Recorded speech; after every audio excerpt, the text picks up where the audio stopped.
I'm Joe Mathieu in Washington with breaking news as it is now being reported that former Senator Joe Lieberman has died.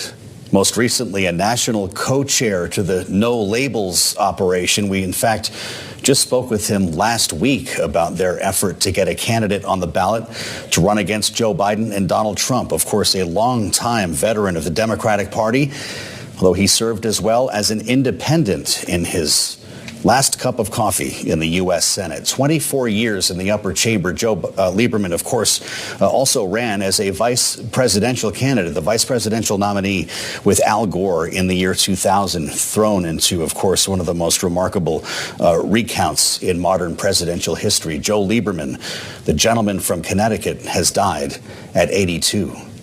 Joining us now, our political panel, Lauren Tomlinson is with us, partner at Steer PR, and Alvin Jordan of Rock Solutions, neither of whom were prepared to talk about this, but that's the way things go. Alvin, his legacy in the Democratic Party, even though he ended his tenure as an independent, would be described how?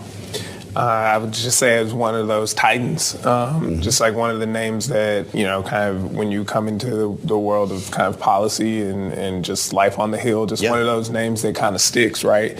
You said the gentleman from Connecticut. That was kind of my first thought as we were kind of thinking about this or talking about this just a quick second ago. And, you know, I think just in a year where we're starting to see, you know, a handful of people start to kind of bow out and retire, it's kind of the opposite with Lieberman and that, like, again, like one of those names that's been around and kind of dedicated, you know, kind of the majority of his life, for that matter, to you know, democracy and the country in that way. And so definitely a loss for sure. Yeah, you know, you think about the generational turnover here, Lauren. That's something that you know a lot about, having spent some time in Washington. This is a generation of leaders that we're quickly losing here in Washington and not replacing them always very well. Yeah, you know, with Senator Lieberman, he was that same class where he was serving in the Senate with Joe Biden. He was serving in the Senate with my former boss, Saxby Chambliss, John McCain. You think about all of these names, and they served for a really long time as well.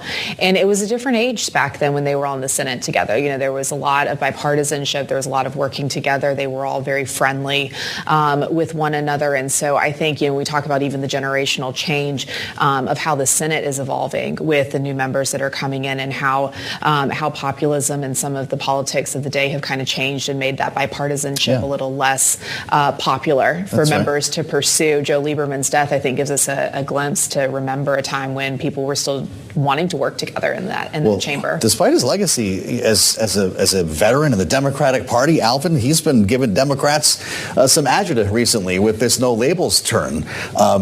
He was one of the last remaining party co-chairs, if we can even call No Labels a party. It's really not.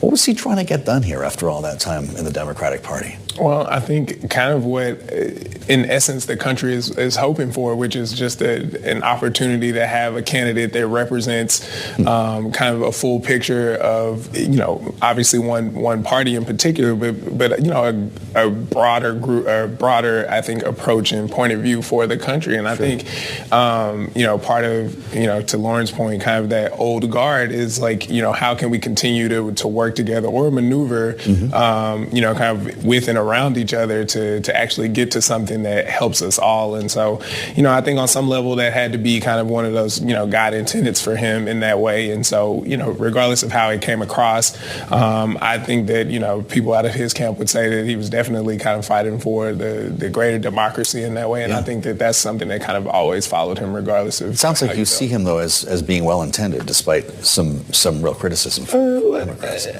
Sure, well-intended for sure, maybe, but I think more so of just kind of the goal of like democracy being kind of at the forefront, and I think that can be respected, especially with some of the shenanigans we see coming from the Hill these days on a more consistent basis. It's one of those things where you can, you know, kind of look to see or expect someone to be kind of where you expect them to be, as opposed to kind of popping up all over the place. And so in that way, I think that can be respected. Thoughts from Alvin Jordan and, of course, Lauren Tomlinson with breaking news here on Bloomberg. Joe Lieberman has died, the former senator from Connecticut, former vice presidential nominee for the Democratic Party, was 82 years old.